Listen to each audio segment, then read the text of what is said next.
Ladies and gentlemen, boys and girls, welcome back to another Sporting160EN podcast. This is number 115. We got another special one for you, joined by the regulars, Christian and Sam, but also joined by a very special guest again and good friend of the show, Con Murphy. Con, how are you today, man? Great, guys. Do you know something? Just listening to that piece of music at the start there, the hair was standing up on the back of my neck. Just to hear fans singing in the ground again was so good to hear. And we've missed the fans so much this season, but especially for Sporting, it's been such an incredible season. To not have the fans in the stadium has been so sad. But just listening to that there, got shivers down my spine. It's brilliant. It's great to hear. Yeah, and an interview just yesterday came out. Paulinho, Sporting striker, he feels the same way, Con. So I think you and Paulinho have a lot in common. I think top strikers, you probably can score more goals than him this season if you were at Sporting. My silky right foot, yeah. By the way, I trawled around several off licenses in Dublin today looking for a super box so that I could raise a glass to Sporting and the wonderful season you've had. I couldn't find super box, so I hope a gin and tonic will have to do, but congratulations to Sporting. Parabéns on a brilliant season. Perfect. Honestly, so long as it's not a SAG, we're good. Yeah. You know? I couldn't get one of them either, even if I was looking for it. But it's great to be with you guys, and again, congratulations on a mind-blowing season. Really, it's been great for you guys, I'm sure. Thanks. Christian, Sam, how are you guys? Sam, go ahead. Yeah, I mean, I'm still rocking the shirt. I've got this one in the background for obvious reasons tonight. Still 1-1 as I double check. But yeah, grateful to have come back. And I was going to mention this later, but the only one out of me and Christian, it was Con who predicted Sporting to win the league. I think I said Benfica. I'm not sure about Christian, but Con said if we won the league, he'd be back. And here we are. I knew it was going to happen. I just wish I'd put a bet on. That's the only thing. Same here. The odds were good. I mean, good for the better. You know, it was like 3% chance or something like that. Mm-hmm. We could have all been having this podcast on a yacht in Monte Carlo or something if we put a bet on. Maybe next season. Yeah. I would just have to put my mortgage on it, but if only I knew. Damn it. All right, let's go. We have a few Twitter questions. We'll go straight to the Twitter questions here. Let me just bring them up. Just one here, actually, from a good friend, Lauren, at Lauren She asks, who were your top three players for Sporting and for Liga NOS as a season, as a whole this season? So take it away, Con. Your top three Sporting players and top three Liga NOS players. Good question. Top three Sporting players. I'm going to go with Sebastian Coates, who every time I looked at Sporting this season, he was such a commanding figure at the back. Brilliant captain with so many young players around him in the team as well. Scored some vital goals throughout the campaign. I think he was just brilliant for Sporting this season. So Coates is definitely one. I suppose you've got to go with Pedro Gonçalves as well. 23 goals isn't a bad return. In the international squad now, I mean, to get the hat-trick on the final day, to win the top goal scorer, great character. And the third one is a really hard one because there's so many players who had good seasons. Pedro Porro was magnificent, I thought. Nuno Mendes, obviously, again, his performances have been so eye-catching. He's in the international squad now as well. So both of those would be worthy candidates. Adan, I thought, had a good season in goal. But I think the third player would have to be João Palhinha. I wasn't that sure when he came to Sporting that he'd have the impact that he had. But I think he's been brilliant. So I think they'd be my three. Coates, Put. I used to call him Pote, but you call him Pot, yeah? And João Palhinha. they'd be my three for Sporting. In the league overall, if I was to pick three other players who kind of caught my eye this season, one is Mario Gonzalez of Tondela. I think he scored 15 or 16 goals with Tondela. Probably the difference between them staying up and maybe going down. And I know he's on loan from Villarreal, so he's probably going to go back to Spain now. And Villarreal suddenly realised that they have a real talent on their books. But he's somebody that I think Sporting maybe should be having a look at, because he knows how to score goals. I mean, 15 in a bang average team is a great return.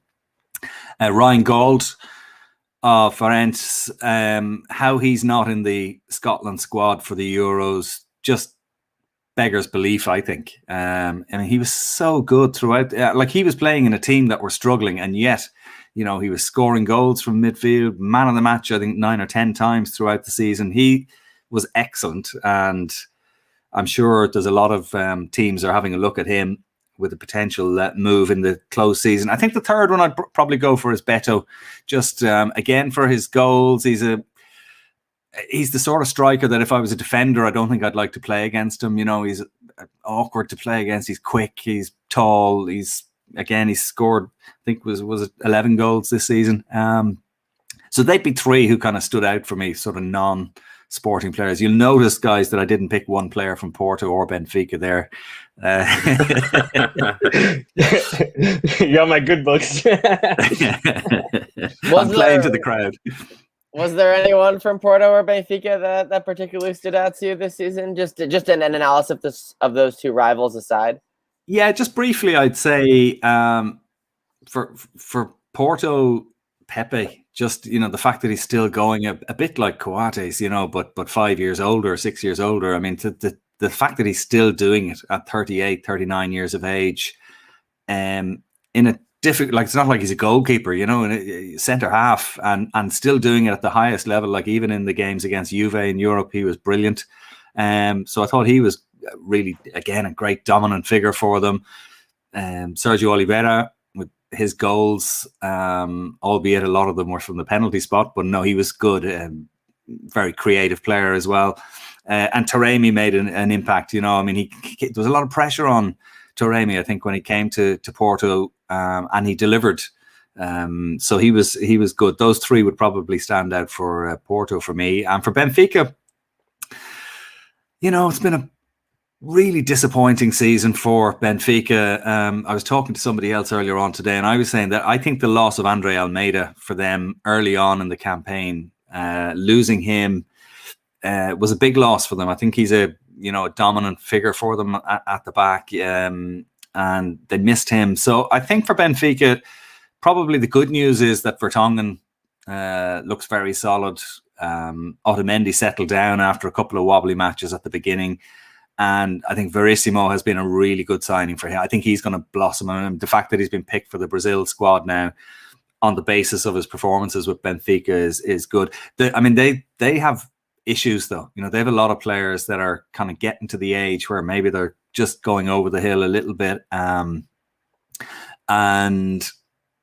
I think there's going to be a pretty big revamp in Benfica, certainly midfield, for next season. I mean, you got to say Seferovic with his 22 goals, that was a great return.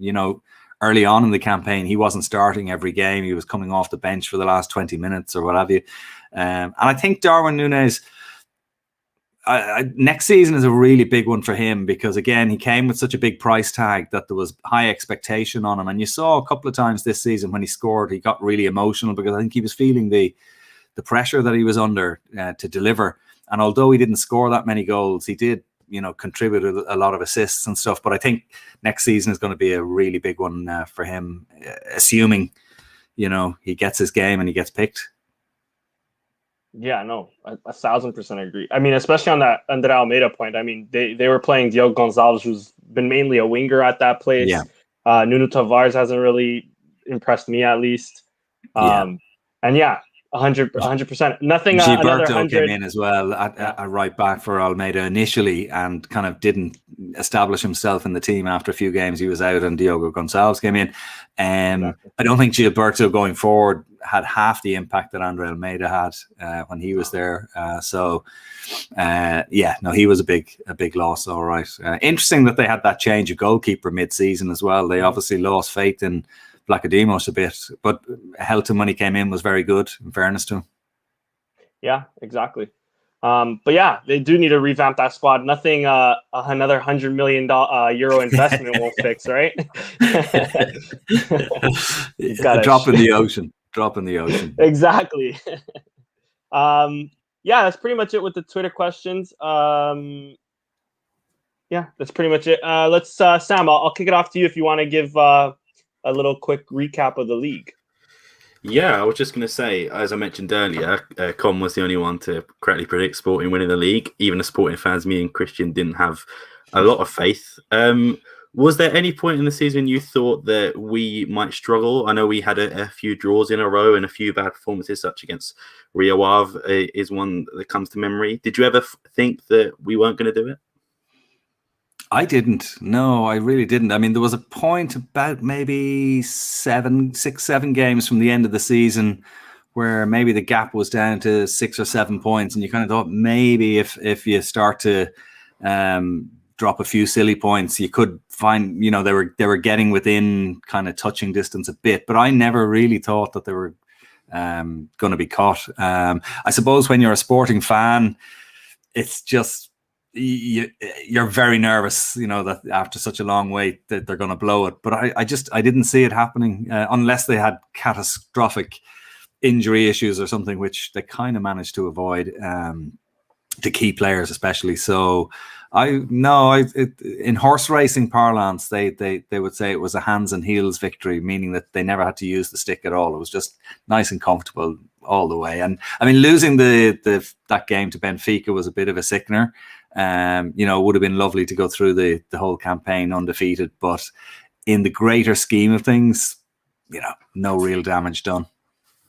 Yeah, I agree from now, but when I was back there, we're so used to Benfica and Porto always coming above us, and let's say how it is. They have had better teams than us in the past, and I think it's 15-16 when we were first for a lot of the year, and then ended up choking that. But I just wanted to touch as well, obviously, having listened to you on Free Sports and Live School, you do your research, and in terms of like the league, in like internally, the Ruben Amorim situation, there's been Conceição getting suspended, Sporting president, Porto president, Benfica president, etc.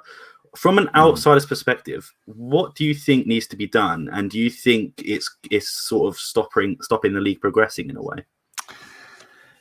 You know something? I don't really think a lot has to be done. I quite like that little bit of edge between teams, and okay, it's probably not great that the president of one club is saying something bad about the president of another club, and it's leading to suspensions and stuff.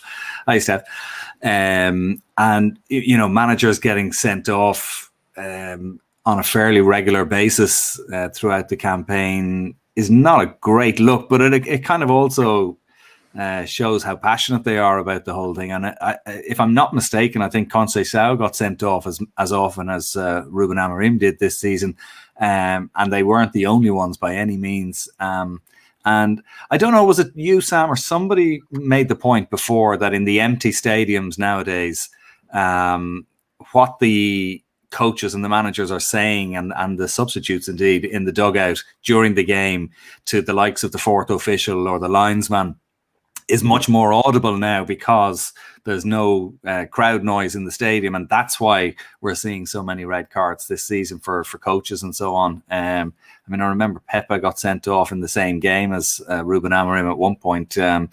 So maybe that's an issue, but I actually don't believe that it's a big problem, or that there's a sort of a negative view of the league on the basis of managers getting into trouble, disciplinary issues, or indeed club officials. I think that's kind of part of the fun of it, is that they're prepared to have a bit of a pop off each other, and their passion comes to the surface. And for me, that's no big deal.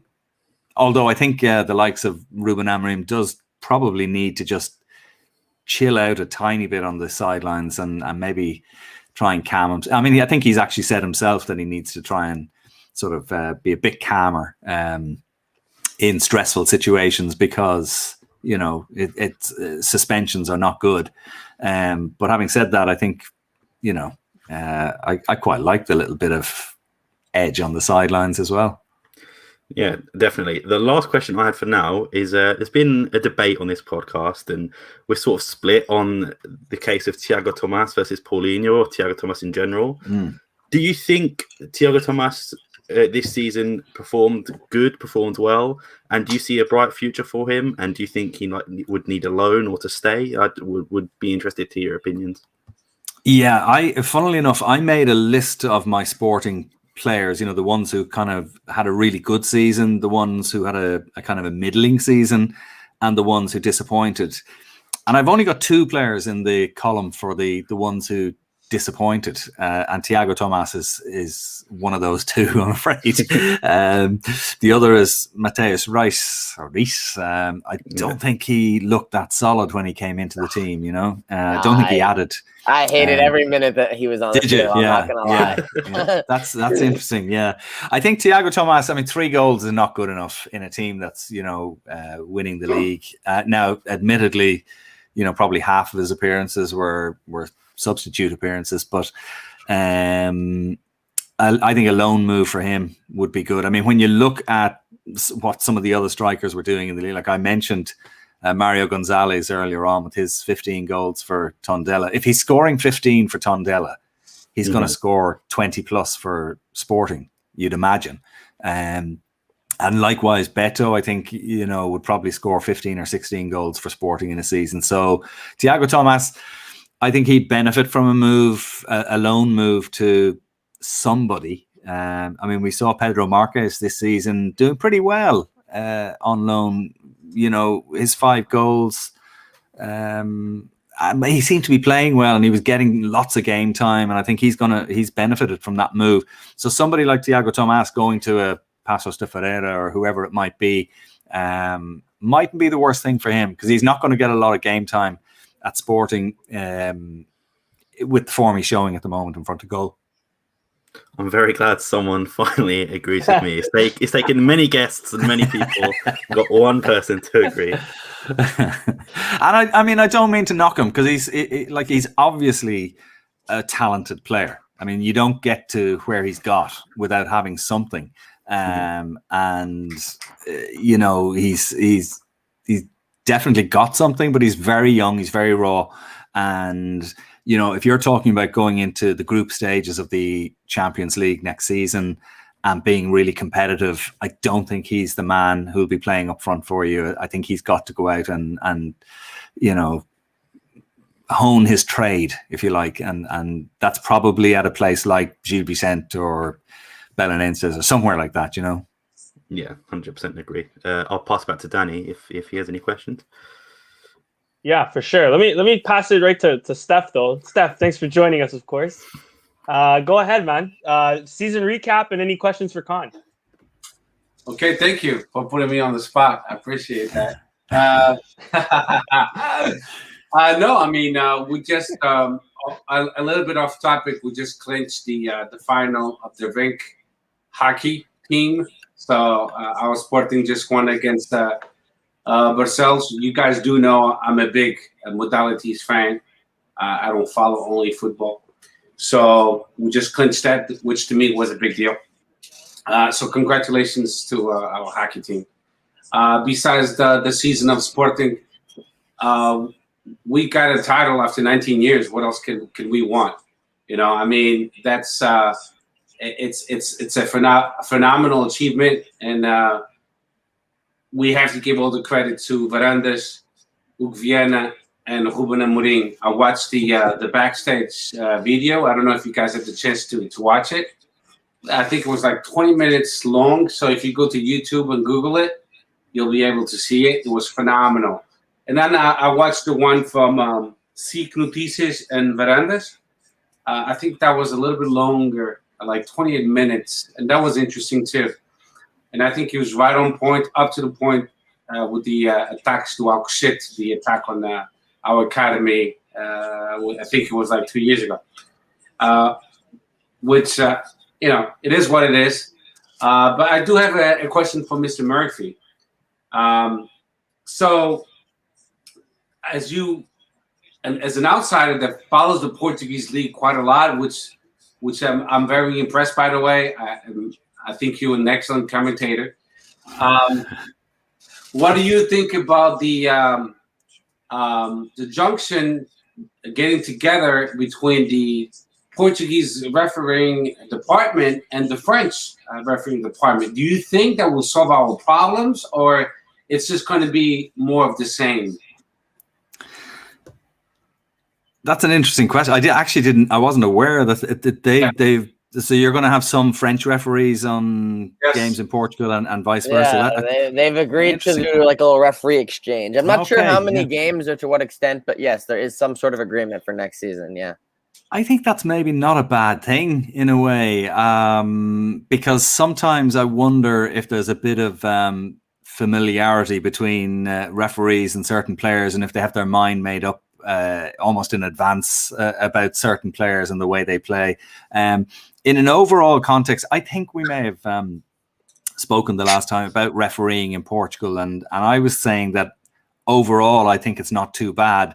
And of course, within about 3 weeks of saying that the last time, there were some absolute horror decisions made in certain matches, and I kind of thought, oh Jesus, they aren't that great actually after all. But I think it's not a bad idea. Like in Ireland, I know we've done that sometimes with referees from Wales, for example, who'd come across and do matches here, and vice versa. For the referees themselves, it's actually probably pretty good to be doing matches in a slightly different sort of context. So from their point of view, maybe they're getting extra experience, and maybe that's not a bad thing. And also that issue of, I don't know whether you agree that might be certain referees who, just they always seem to book a certain player because they just think he's a hard man or whatever it might be. And maybe if you have a French referee who's just coming in and it's almost like a European match where the referee wouldn't be that familiar with the ins and outs of all the players, maybe that's not a bad thing. It's worth a try anyway, I would have thought. I don't know what you think. I think the same way. I think I'll go along those lines that you just stated. The French referee not knowing the players, the Portuguese players, will be a plus, definitely. The second question I have for you, so do you think Ruben Amorim not having his full credentials made any difference? Or was it like a slap on the face of the Portuguese Association of Coaches? Yeah, I wondered about that initially. I wasn't sure if he was being sent off for being verbal in a situation where he wasn't meant to be in that area. I feel like, to be fair, I think a couple times at first that's what it was, but by the end. Yeah. I think it was just he was just getting sent off. What he was saying. Yeah. I mean, he has all his badges now, and he's in Liga NOS he does, but now they're saying for UEFA next season he doesn't have them, so it's going to be the same thing again in the Champions League next year, unless he gets it sorted in the next couple months. He's going to start the preseason 2021-22 with level 4. He's got enough games under his belt. But like Chris said, now the problem is with the Champions League. Yeah, well, that's really interesting because we had a situation here in Ireland where Dundalk were in the group stage of the Europa League, and the Dundalk manager didn't have the UEFA Pro license, but one of his coaches did. So in the team listings on UEFA and stuff, his assistant was listed as the manager because he had the requisite badges. And the manager had to actually sit behind the dugout for a couple of games. And the club were fined €50,000 actually because he was deemed to have entered into the area around the dugout. So it got quite messy and it was awkward. And I'd be a bit worried actually if that was the situation for Amorim, if he isn't able to, be in the dugout for the games in the Champions League, unless he can get those badges in the meantime, or if he's on the course, is that sufficient to keep UEFA happy? I'm not sure. Yeah, me neither. And one last question I have for you is, are you a Sportingista by now? That's a good question, isn't it? Well, it's dark behind me now, but I actually do have a green and white hooped jersey on the wall behind me. It's Shamrock Rovers.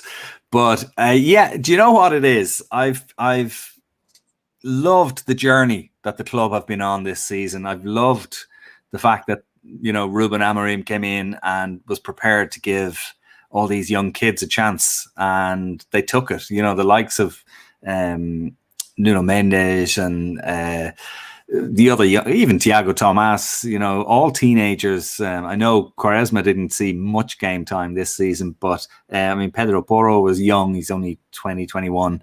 And you know, that mix of youth and experience was great to see. And quite often when I'm going in to do a sporting match, I'll stick Spotify on in the car and I put on the sporting songs and I whack it up, you know, turn it up to 10 on my way in. And it really gets you, like I was saying, Danny, about the music at the beginning here tonight, when you hear the songs and stuff and you just, it gets you in the humor for the match, you know. And that's one thing Sporting do really well, especially when the crowd are in the stadium.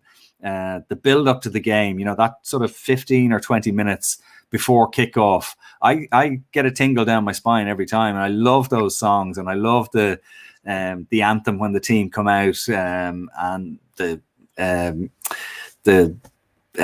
Sinatra song there, Mental Block, or what is it, My Way. It's brilliant. It's brilliant. So, you know, like, see, I'm not allowed to say that I'm a Sportingista, but I would say that I was absolutely really chuffed that they won the league this year. I think it's really good for Portuguese football. You know, you don't want it to be Porto and Benfica every year, and now there is a serious third team in town who could, you know, they're going to get a lot of money now from the Champions League and stuff. So if it's spent wisely, and if they can hang on to Ruben Amorim, and if they can hang on to their best players, and this is a big question, I suppose, for you guys. I mean, can they hold on to the likes? I know Nuno Mendes has been linked with 3 or 4 different teams in England, and Pedro Gonçalves, with all his goals, is going to be hot property as well. Can you keep them? And if you can, you know, you have the basis there of a really, really good team. Yeah. On that, the one thing that I think Sporting has really going for us is that most of our core players are like in their, like, at least reaching 30s, minus the Pot and the Nuno Mendes, but like the Kouach, who I think is irreplaceable in this team. You know, he's hitting the 30s. It's just Palhinha that I'm worried about, because he is hitting that stage of his career where he starts hitting his prime. And then, you know, if an English team or a Spanish team is really serious about Palhinha and then they're willing to pay, I don't see how Sporting says no to that. But aside from that, like, Record today. It was the cover of Record today. Sporting asking for 40 million. Yeah, I mean, 40. If I'm an English club or a Spanish club or whatever, like, I think that's worth it. Absolutely, I agree. He'll be a good fit for any English team. He'll play so well in the Premier League. Yeah, the Premier League, the referees, they allow players to play. He'll fit like a glove. If I was Palhinha, I would go to the Premier League rather than the Spanish league. Yeah. But can I ask you a question though, Steph? Yeah. You know, he's come to Sporting under Amorim, obviously played for him at Braga, so they have a good relationship. They've the group stage of the Champions League to look forward to, a title to defend. Does he not at least stay for another year or two rather than go to Wolves, for example? You know, there's a lot. Living in Lisbon is a lovely place to live as well. You know, I mean, there are life choices to make here as well. But I know money talks. But I just wonder, you know, having been part of the project to win the league, to suddenly go off because Wolves are offering 40 million, I'd be disappointed if he did that, you know? I agree with you. The thing is, like Danny was saying, he's pushing 26, 27, Palhinha. And then The problem is if he has an English team, not the Wolves. I was not impressed with the Wolves because I don't think Nuno Espírito Santo did a great job. After you spend that amount of money and you finished, what is it? What was it, 7th, 8th, 9th, and in the Premier League? 12 this year. 12. Yeah, it was pretty bad this year. I was not impressed, and maybe that's why he was fired. But it doesn't speak volumes about the Portuguese players that played in the Wolves, actually. If I was Fernando Santos, I wouldn't have called not even one player from the Wolves. So a team that finished in 12th place, I wouldn't call one player for the national team. But without saying, the Wolves will go with a different dynamic with whatever coach they get. And Bruno Lage. I could see the vast majority. You think so? I've seen his name linked to the He's job. the odds-on favorite as far as I'm aware. If it's Bruno Lage, he'll keep the Portuguese player. Yeah. If it's a British coach or Scottish coach, I could see half of those players going elsewhere. I heard Ruben Neves, Wolves wants to sell him. He's on the fence either way. Same with Moutinho. He's getting up there in age. Yeah, there's a lot of guys that they have to make decisions on. Patricio as well. Mm-hmm. But coming back to Palhinha, I think he will accept an offer from England because I think it's Sporting makes 650,000 euros a year, and then if there's a club that pays him 3 million, it's a no-brainer. He will go for it, and I totally understand. I wouldn't, me as a Portuguese, I wouldn't take it personal because he's getting older, and then that might be one of his last contract to make a good amount of money before he retires. Not everyone is a Ronaldo that will stay until 37, 40 years old because that's his plan to play until he's 40 years old, and he makes only 31 million a year with Juventus. Not everyone is Ronaldo. Some players will retire at 30, 32, the max. And Palhinha, if he cashes in, I will totally understand because he will leave on a high note. But of course, I would prefer him to stay. No doubts about that because we're going to be in the Champions League. Who knows? Also, I think the wild card is the Euro as well. I mean, if he starts with Portugal, Portugal get out of the group. He's anchoring the team, putting in great performances. He would have, if they get out of the group and he's starting. I mean, he's going to have put in good performances because they're playing great teams. I mean, it could be. I think it could get to a situation where Sporting has no choice. You know, if Real Madrid or Chelsea or Wolves, they can maybe resist, but once the top four come knocking, they can't resist that. I don't think. Yeah, I don't. Yeah. If it's a Liverpool or Liverpool is selling a lot of players, from what I understand. There's a lot of movement going on, so they're like kind of rebuilding their team. So if it's a Liverpool or Manchester United, Manchester City, it's hard to say no. Yeah. And then if they say get the money, I mean, Sporting, we have to sell players. We're in bad shape. Financially, we need to sell players. So if they pay 40 million for Palhinha, he's gone. He'd be a good fit for Liverpool, somebody like that. Yeah. Big hole to fill though for Sporting if he did go. You know, likewise Nuno Mendes. I mean, if they get their 70, 80 million for him from Man City or whoever it is, again, it's another position where he's hard to replace in a way. Yeah, I mean, I think the perspective is Vinagre from Famalicão, he was from the. I was going to ask what you thought about him, Khan, because I'm sure you called a couple of Famalicão games. What did you make of Vinagre? Good, yeah, pretty good. I mean, he does love to get forward and a la Nuno Mendes, but I don't think he'd be in the same category as Nuno Mendes. I mean, the one. Okay, I'm going to throw one at you here now, and you can tell me I'm mad. Alex Telles went to Manchester United, and he's got splinters in his ass from sitting on the bench for most of the season. Is there any chance that he might come back to Portugal? And is there any chance that he might come back to Sporting rather than Porto?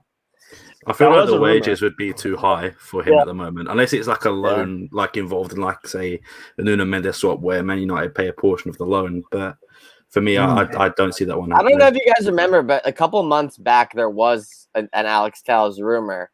I believe it was a loan as a part of what deal was it? Was it a Nuno Mendes? Was it a potential Nuno Mendes deal? Yeah, I mean, He'd be a good hold-in, but yeah, the problem is it's only a stand-in. Yeah. But yeah, he would be a good stand-in. Certainly, I think he could play at that level. Champions League next season, like I think he's at that level. And the other left back is what's his name? Abdu Conte. Is it from Moreirense? Alex tells us taking a penalty kick, right? I was just about to say too. He's finally getting his splinters off the ass. He scored it. He scored it. He scored it. I'm a little behind. That's hilarious. Conte is good for me. That's a clutch PK. He's splintering is in his ass, and he's taking a PK in the Europa League final. Like Styles. Yeah.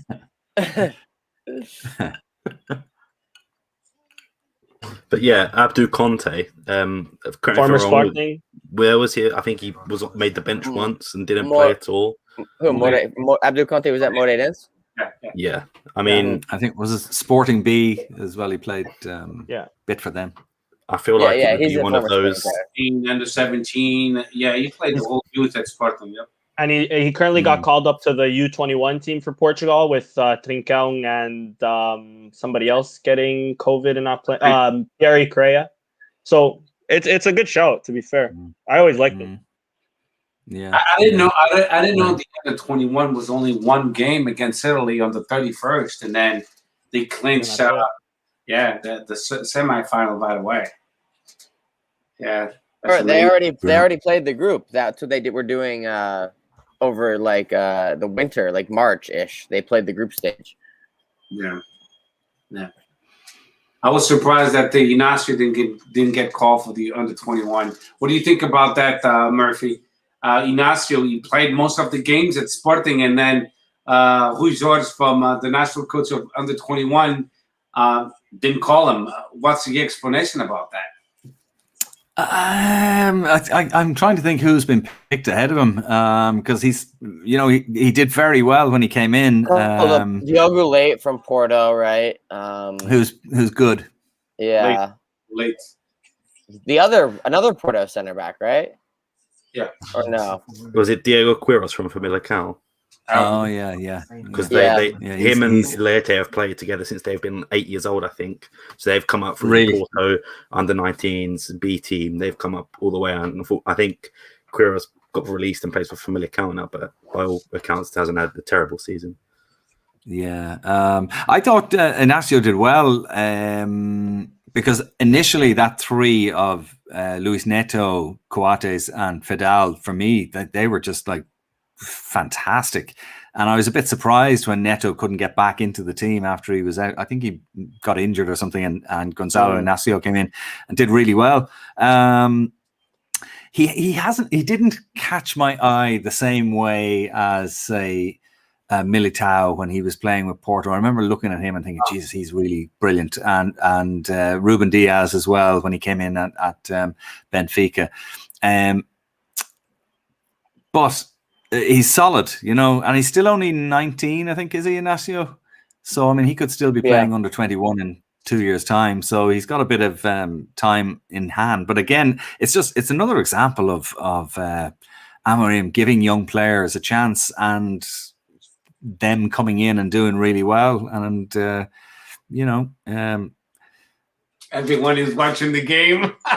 I could see everyone kind of going to the left, watching the game. I'm definitely guilty of that. It's a great game, yeah. This will be great for Villarreal if they can beat Manchester United.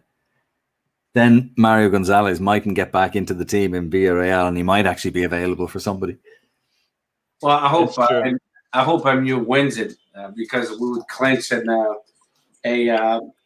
higher spot in the UEFA ranking, and we'll make more money. That's a good point. Yeah, I'm thinking Sporting only. It also helps out Benfica too. I think Benfica goes to, instead of the playoff, they'll go to a third round qualifying or something like that. Oh, wait. Who does Benfica looking to win? Man U. Okay. Because Man U's already qualified to the Champions League regardless, right? Because they finished top four. Yeah. I mean, it's the first. So it would be catapulting a team and taking a spot from someone else. I see. Exactly. That's what happened with Lyon of France. They didn't make the Champions League, so we benefited from that. I was doing commentary on a game in this tournament at the very beginning. Shamrock Rovers were playing a team from Finland, I think, and it went to a penalty shootout. And Shamrock Rovers won 12-11 in the penalty shootout. Nobody missed a penalty until the 12th kick by the Finnish team. Yeah, that sounds like Rio AC Milan. Yeah. It was the same round, I think. Actually, yeah. Speaking of round Rio, currently losing 1-0 to Rocca. So they're losing 1-0. Oh, are they? Yeah. Pite, is that how you say his name? Scored for Rocca. And now he's playing against Rocca to stay in the first league. Exactly. I was looking at Rocca today, by the way. They have a centre half who scored 7 goals this season. He might be worth keeping an eye on. Interesting. I was wondering what you thought of the relegation race, Con. Did you think Ferenc, the teams that went down, Ferenc and Nacional, well earned, or did you think Ferenc was hard done and maybe Boavista or someone else deserved to go down? No, I think it was probably fair in the end. I mean, Ferenc would have been dead and buried if it wasn't for Ryan Gauld and all the goals he was scoring throughout. He kept them kind of in with a fighting chance, but Nacional, Jesus, they had that terrible run where they lost like 10 games in a row or something. If you're going to lose 10 games in a row, you're not staying up. And I like the teams from the islands. In a way, I'd like Nacional to have stayed up, but for a minute there, it looked like Nacional and Marítimo both could go down, and it would have been like on my data list first league all of a sudden. But that didn't end up happening. But Portuguese blood in you? No, none at all. No. You're very well versed on the islands and the continent of Portugal. I'm very impressed. Well, you see, I go to Tenerife a lot, and we fly past Madeira on the way down. It's over on the right hand side when we pass by. But no, I love Portugal. I love Lisbon. Great city. Jesus, I love it. And I think this was our 3rd season doing the Liga NOS. So as it's gone on, I've just grown to like it even more. And now when the Portuguese teams are playing in Europe and stuff, it's almost like an Irish team playing in Europe. I want them to, whether it's Benfica, Porto, whoever it is, I want them to do well, So I've kind of taken Portugal to my heart. Nice. So I'm going to ask you 12 questions. What's the difference between the Portuguese league and the Premier League? There's a lot of differences. I'll give you one answer. I'll give you a diplomatic answer first, and that is that I've been doing Polish league commentaries this season as well as Portuguese, and the difference in quality between the games in Portugal and the games in Poland is immense. The Portuguese is just so much better, really, really technically, and just the quality of the goals. That if you take out the top 2 or 3 teams in Poland, the standard is very, very average. In terms of comparing it with the English Premier League, I'm going to ask you a question. Santa Clara, who finished 6th in the Liga NOS this season, would they stay up in the Premier League, do you think? I don't think they'd have a chance, to be honest. Yeah, me either. It'd be tough. So they finished 6th. Fabio Cardoso is a crazy center back. I think he can play with. I think he can fit into any Premier League team at least. Maybe not like the top 6 or top 8. Yeah. But the bottom ones for sure. I think what we have is we have good players. We just don't have great teams that will be able to strength and depth, not after the top squad 5. wise. Yeah. That was my point. I was going to say I think Sporting, Porto, Benfica, Braga would all hold their own, but after that, I think the others would all struggle. So in terms of strength and depth, the Premier League, that's where the money is. But having said that, I still think the Portuguese league is a great league, and there are teams like who will take points off the top teams, whether it's a Gil Vicente or Portimonense, whatever it might be. There's no game, or very, very few games anyway, I feel, where you go in and you say, okay, I know Benfica are going to win that, or I know Sporting are going to win that. So there is a competitive element, but in terms of the strength and depth of the league, nowhere near the Prem. It'd be interesting to know even how Santa Clara would do in the championship. I've been thinking about that now for like a minute and a half straight. Like, how would Santa Clara fare in a head-to-head against the West Bromwich Albion team of this year, who were like, I guess, one of the better teams that went down, or like who are closer to staying, or Fulham, or the Fulham team, or Fulham, the Scott Parker like kind of shitty Fulham team. Which I don't know. I don't know if they would necessarily. Are they that much worse than Scott Parker's Fulham?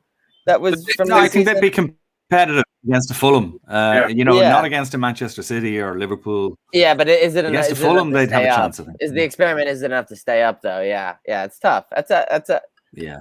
I would love to know the answer to that. To be honest, maybe if they don't let the who's the guy that the big striker that they let go in January to go to Japan.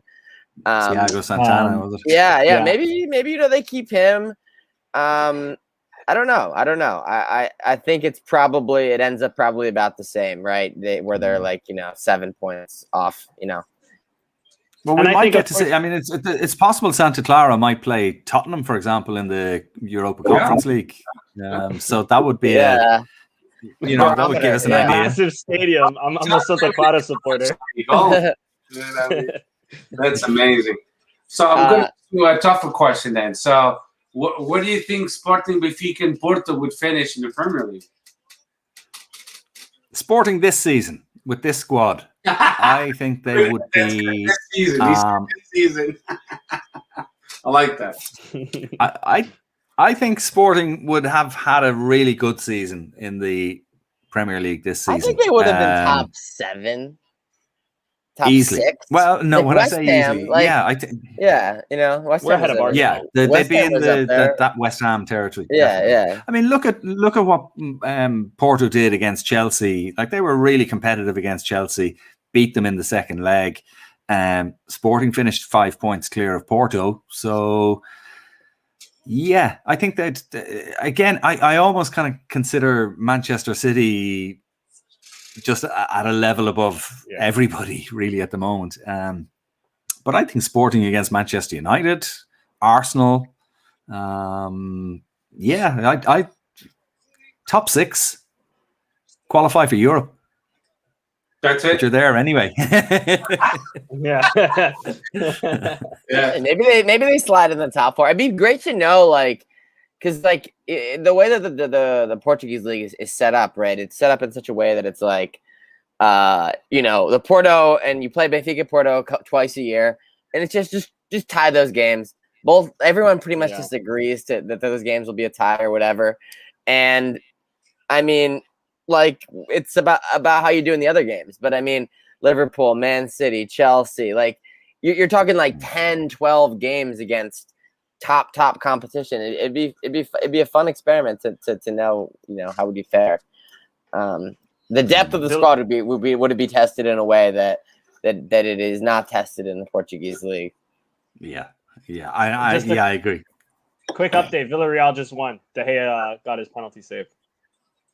That is poetic justice, I guess. That is, yeah. Sorry, Bruno.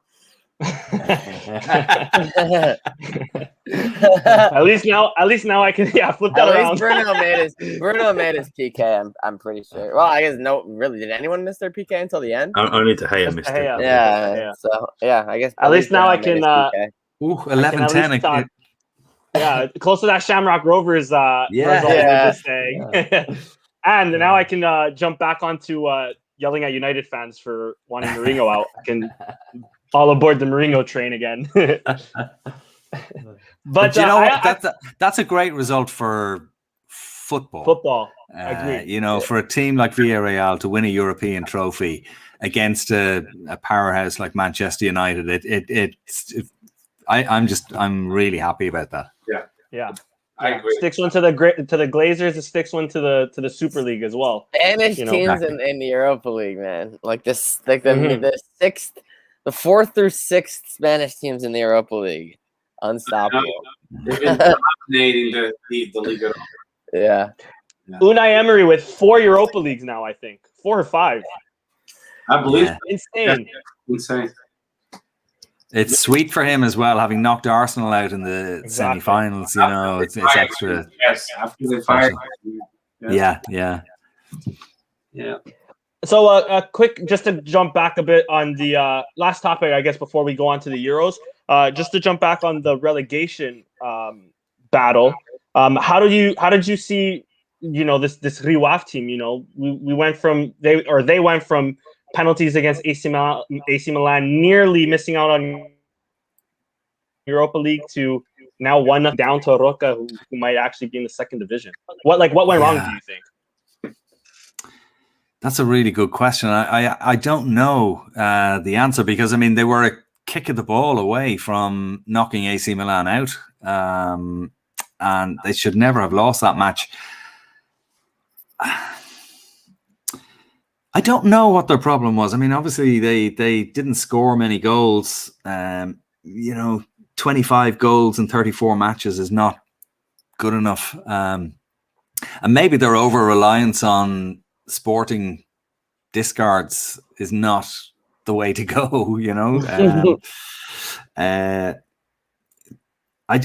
don't know. I mean, they had enough experienced players there, the likes of Giraldes, we were talking about him earlier on. Contrao came back. I think goals was their problem. In fact, they're the lowest scoring team in the league by Belenenses scored 25 as well. They only had 20 some odd goals. Yeah, 25 in 34 games is not good enough,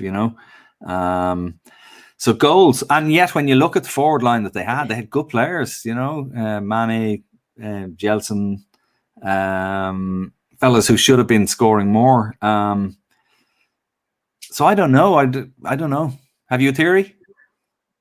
I agree. Maybe just goals. And last question: do you think I don't know how much of the second division you've watched, or how much of Roca you've watched, but do you think I mean, it's easy to say now because they're 1-0 down, but do you think they turn this around? Do you think they stay up? I haven't seen Roca at all, but I was just looking at their record earlier on today. They won 9 games in a row, last 9 games of the season, to finish third. And they drew the one before that. So they were unbeaten in their last 10 matches and they won 9 of them, which is a great form going into the playoffs. And they have a centre-half, I've forgotten his name, he's a Brazilian guy who scored 7 goals this season for them. So for a centre-half to score 7 is pretty good. I'd still, if I was putting money on, I still think I'd back Rio Ave if it stays at 1-0 in this first leg. I think I'd back Rio Ave to turn it around in the second leg. But it's going to be nervy for Rio Ave. Rio Ave is in the midst of a massive stadium renovation that they've had planned for years. That's right. I mean, they were in Europe earlier in the season. If you're like on the board or whatever, this was not in your wildest dreams. So I can't even imagine what would happen to the club if they go down. It could be really bad as far as the books. They lose nothing. Yeah, they're down on aggregate. Yeah, they're in a very, very, very precarious situation if they go down. Roca is a very consistent team, like Murphy just said. They won 9 games in a row, so the confidence is really high. Yeah. So I wouldn't be surprised if Rio Ave gets knocked down to the second division, which to me they deserve it.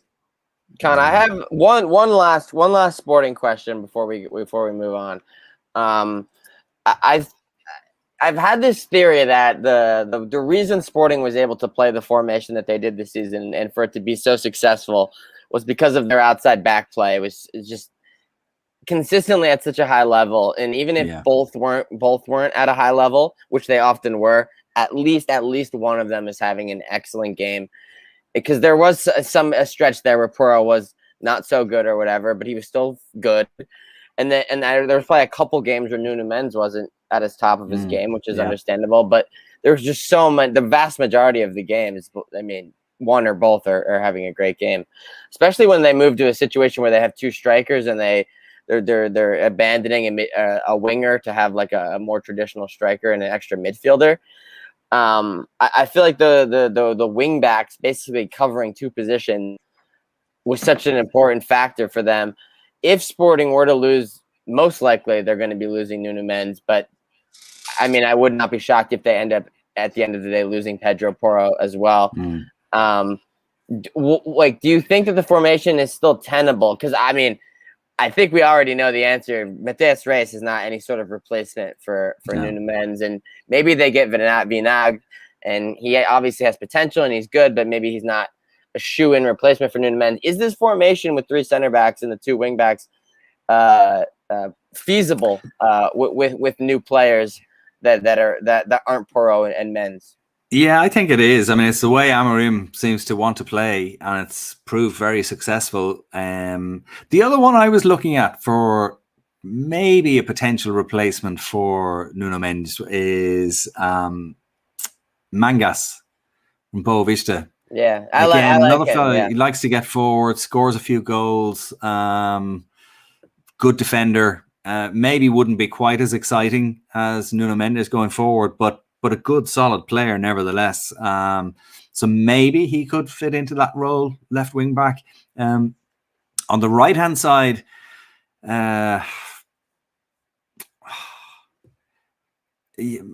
Reggie Cannon, is he good enough to replace Pedro Porro?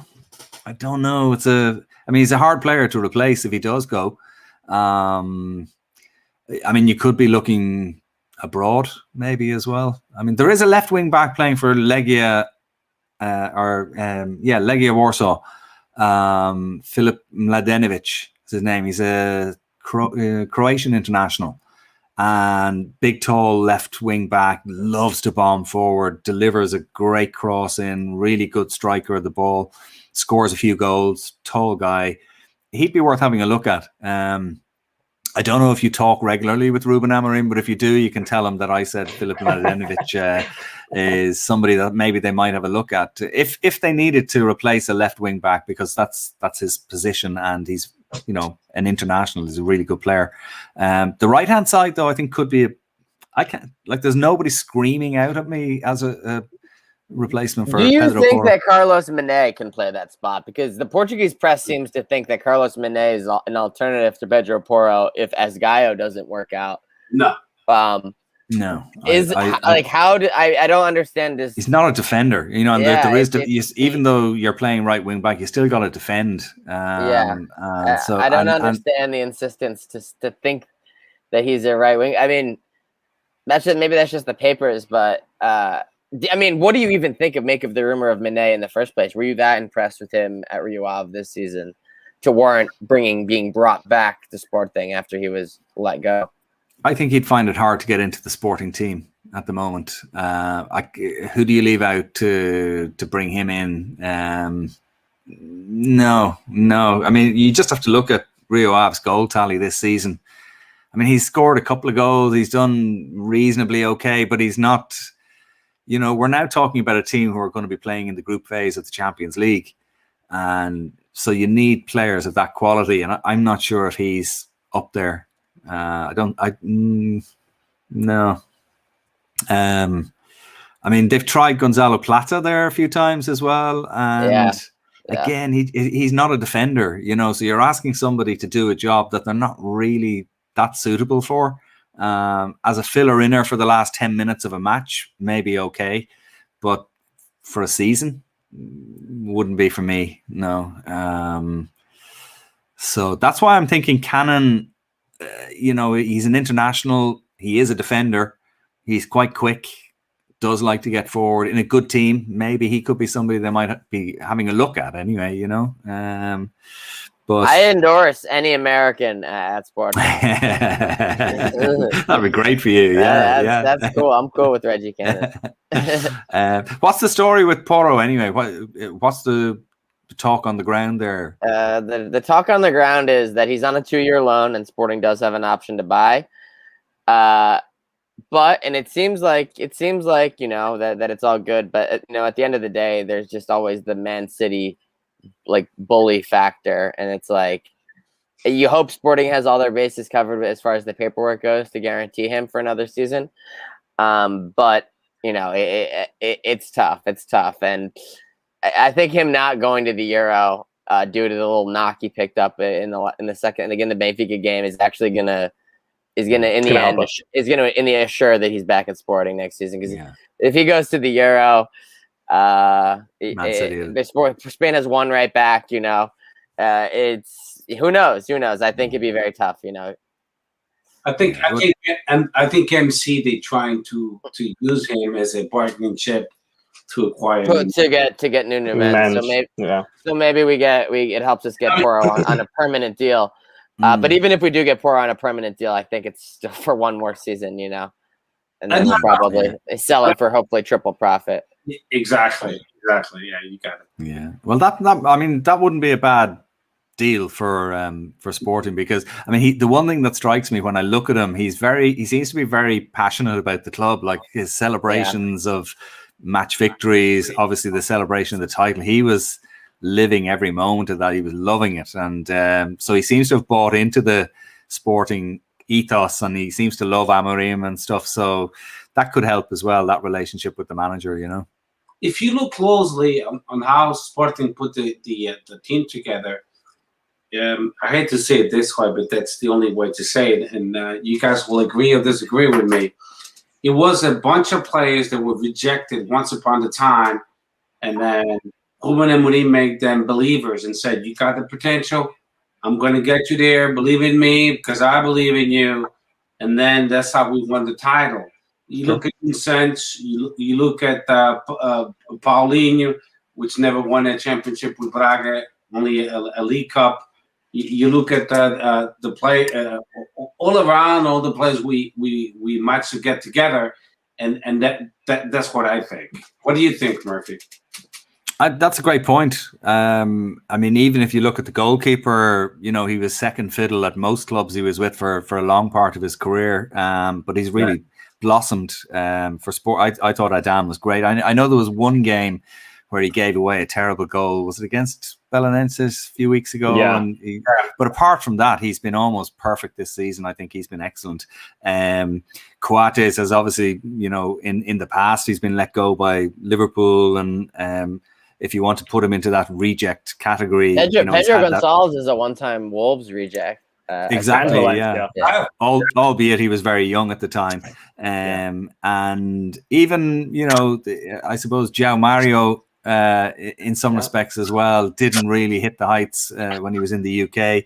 So, actually, it's very true. You have a great mix there of guys who want to kind of prove something, experienced players who maybe have had knocks in the past, mixed in with these young kids who are coming in, who are trying to make a name for themselves. And it's a great credit to Amorim's man management that he's managed to mold that group into what we saw this season, because they were fantastic. They played some great football as well. And I think that's a good point. I just had one more question, if that's all right. So we've been linked with a few players the last few days, Marcus Edwards being one. You mentioned in the right back situation, Ricardo as a guy who is the one that I've seen linked the most. I'm trying to think off the top of my head as well. There has been Carlos Mané, as we mentioned, Fabio Cardozo. Which one of those players do you think would be the best fit, and which one would you like to see the most? For me personally, I think it'd just be Marcus Edwards, because I've rated him for a long time and I think he's really good. I think he'd fit right in, but what would you think? I think Marcus Edwards has been a little bit hot and cold. A few times I've seen him and he's been really good, and then I've seen him a couple of times where the game has just passed him by and he hasn't really got involved and hasn't influenced the game as much as I would expect. There were really high hopes for him when he came over, and there are times where you can see he's got that innate ability and he's really skillful and he's quick and he's tricky. I'm just not 100% convinced that he would be the man to lift you to the next level. I think if he joined Sporting, he could end up being a fringe player who gets a bit of game time here and there. I'm not sure that would be the best move for him. But playing in a good team that are winning matches and with his confidence high, he's a flair player, and he entertained the crowd, that's for sure. But I'm not 100% convinced. by him. So I don't know. I actually, do you know what I think Sporting should do? And I'm putting on my Irish hat here now, but there's a young kid. He recently earned his first senior international cap for Ireland, called Gavin Bazunu, goalkeeper, and he moved from Shamrock Rovers to Manchester City when he was like 17 or 18. He played in Europe in the Europa League for Shamrock Rovers when he was 16 years of age. And Man City have just put him out on loan this season at Rochdale. But he is a fantastic goalkeeper, and Sporting would get him cheap. I think, Man City have so many goalies, they can afford to let somebody. It keeps that relationship with Man City going, by the way. But he's somebody, even if they don't sign him now, keep an eye out on that goalkeeper, Gavin Bazunu. He's really, really good. He's still only like 19 or something, already a full international. Very, very good. Adan is only going to be there for another year or two, I suppose, at his age. So that's somebody to keep an eye on. Fabio Cardoso, by the way, I think he'd be a good solid signing. He's a really tough defender. If somebody's injured, if Coates was to get injured, or Fedal, somebody like Fabio Cardoso, I think would be a good signing. Because there were a few games this season when Fedal was out just towards the end. I think he was out through injury or suspension. I can't remember. But when he was out, they didn't look good or as sound at the back. So he was kind of one of the unsung heroes in a way. Like, he had a really good season, Fedal. And I just saw somebody mention Nuno Santos there as well. We haven't spoken about him, but I thought he had a good season as well. And there's still a chance that he might get into the Portuguese squad. I saw in the papers he was talking about being disappointed to miss out after the season. Do you think he deserved to be in the team? Do you think he deserved to be in over over Gibbs, for example, who was the person people were saying he should have been in over? I'd hate to be the Portuguese manager because you've just so many good players to choose from. And it's a call that Santos has made. I don't know. Wearing your Sporting hat, you'd have to say Nuno Santos should be in there, but I can kind of see why he was an intermittent starter for a lot of the season, Mm-hmm. At the end of the day, especially towards the end. Yeah, it's tough. Yeah. I would not expect him to see him be called as the replacement, to be honest. Yeah. No, and if he does, I'd be surprised if he sees much game time. Yeah, but who knows? Con, I'm gonna put you on the spot. I know you said you didn't want to, you're not envious of Fernando Santos, but going through this Euros talk transition, by the way, top notch. We have. I'll go through our the Portugal list, and I want your opinion on whether you think what you think of the selection. If you would swap anybody, or if you think it's spot on. So of course we had Anthony Lopes, Rui Patricio, and Rui Silva. In that we have Cancelo, Semedo as our right backs, Font, Pep, Ruben Dias, only 3 center backs. Nuno Mendes and Rafael Guerreiro at left back. Danilo, who could fill in at center back. But Palhinha, Ruben Neves, Bruno, of course, Moutinho, Renato, Sergio Oliveira, William Carvalho, and then Pot, André Silva, Bernardo Silva, Cristiano Ronaldo, of course, Diogo Jota, Gonçalo Guedes, João Felix, Rafa. What do you make of that selection? Do you agree with all of it? I'm just looking at that squad there that you have on the screen, and I'm so jealous. I'm just so jealous. It's unbelievable. That is a squad now that will be seriously competitive. I mean, like, they have a great chance of winning it again. They really do. It's very hard for me to say somebody should be picked in that squad ahead of anybody who's already there, because when you look at the quality throughout, I mean, even with that squad, is that 26 or 23? I don't know. I can't count. 26. That's 26. So I mean, you have to leave 15 of those guys out of a starting 11. Now, obviously, you can't have 3 goalkeepers, but who do you leave? That is just a really strong squad and a very experienced squad. I mean, I know you have a few youngsters in there, but a lot of guys who've done it before. wouldn't it be nice for Ronaldo to win one more European title with the national team? I must say I haven't looked at the betting or anything to see who the bookies are saying are going to be favourites for the Euros, but Portugal have to be right up there. I mean, I think it's France, is there anybody? Is there anybody That's like when you look at that list? Is there anybody that isn't in? I know we spoke about Nuno Santos there, but is there anybody really obvious who should be there who isn't there? Yeah, it's tough. Let me see. I think Neto is unlucky to be injured. Pedro Neto, that is. That's something we couldn't. Yeah, but that's out of the control. Ricardo Pereira coming off a big injury as well. I think if he was fitter, he could have made that squad and should have been there. Definitely. So I'm going through like the recent call-ups. I mean, there's Paulinho, but I don't think he deserves a call-up. Trincão, but he's injured. Neto, like we said, he's injured. André Gomes. One for me is Rafa. I don't like him that much. Let me throw you one because I'm like one of the biggest André Gomes haters. But I think André Gomes has had a better season than João Moutinho. I mean, João Moutinho's had an average season at Wolves. Wolves, in general, have had an average season. Not that André Gomes has been much better, but I mean, maybe a shout for him. Maybe even João Mario for João Moutinho as well. If I can be so biased, but João Mario for who? For João Moutinho. Yes, I agree. I'm trying to think of a Benfica midfielder, but Portuguese midfielder. João Moutinho hasn't done great at the Wolves because then they wouldn't finish 12th. So I don't know why he was called up. Fernand Santos loves Moutinho. Yeah. Wow. I mean, you're gonna see him getting minutes, like big minutes too, probably. Let me also Den of Lions just took my say. I was just about to say maybe instead of Nuno Santos for the injured Gonçalo Guedes, what about my man Nani? He's currently suspended for Orlando, but he's only been scoring bangers. MLS is growing. It's not the MLS of the past. It's a decent league, I think.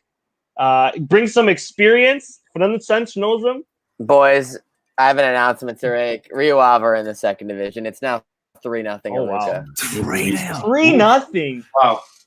Getting absolutely trounced. They still have him at home. I'm just gonna have a look at this for a second. Oh my god. Peasy. Oh, that's a good shout. Peasy instead of João Moutinho, maybe. Peasy. Oh man. I'm glad he's not on the team. He hasn't been outstanding this season for Benfica at all. He's been he's been inconsistent.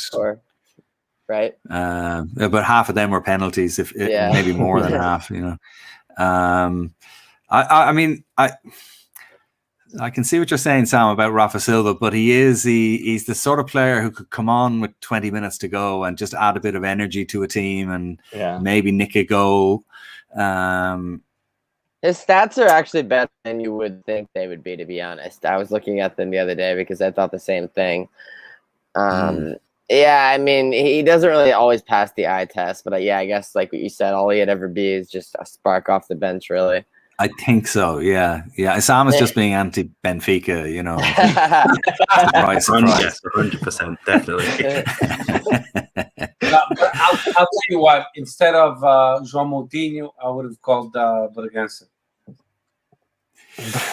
I don't think he's ready for it. I think in 2 years' time, for the next when is the next World Cup? It's only in a year.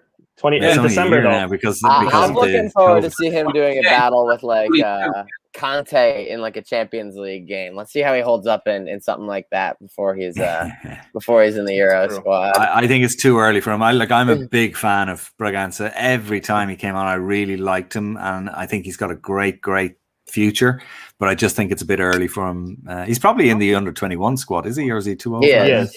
Yeah. Even another one for João Moutinho. I mean, it's his teammate. He's also in the under-21s, but Vitinha, I think he's also done very well for Wolves. He's been electric when he's played. I know he's had some injury troubles. That's really what's kind of holding him back, but that's another good, I think, a good option instead. Connor, I also want to know your opinion on William. He's been injured and has had a quite quiet season. But what do you think of William's selection? Do you think Finland Sense is right in that regard as well? I think he's a good player. I remember, I'm not sure if it was last year or the year before, my brother-in-law is a big Arsenal fan. He goes to every Arsenal game, home and away, and he's like really, really serious gooner. And I said to him at the time, William Carvalho would be a great signing for Arsenal. I just thought he would give them a bit of solidity. And Unai Emery didn't listen to me, despite my best efforts, and the move didn't happen. I mean, I don't know what his injury situation has been this season. I haven't really been following La Liga as much as I probably should have, but I like him. I really, really like him as a player. I think if he had that move to Arsenal when I was trying to get it going, I think it would have been great for him. But mind you, I prefer to. He was linked to Arsenal for like every summer for like 4 years straight. Yeah, that was probably my fault. And he never went. But I mean, again, I probably won't start. You know, it's just there's so many good players there. It's really hard. I think that's a great squad. I really do. Yeah. I think you've every chance of winning this. You know. What about Stadio from? It doesn't matter that he was born in Brazil. That he played for Football Club Porto, but he's a great player. I like him personally. Yeah, he's had a good season as well. You know. Yeah. Do you think he should include in the squad, or do you think the reason why he was not included in the squad is because he was born in Brazil? I wonder, does he have ambitions to play for Brazil? Just when you look at the likes of Verissimo getting called up, maybe that I don't know the situation there, but he has had a good season. He's a good player. But it's just so hard to get into that squad. You know, I think it would almost be easier to get into the Brazilian squad at the moment than it would be to get into that Portuguese squad. I'm being serious. I think that's an unbelievably strong squad. I think other than attacking, I think our midfield and defense probably beats the Brazilian squad. I mean, Everton had a pretty underwhelming season, and he's still in the Brazilian squad. Sure. Yeah.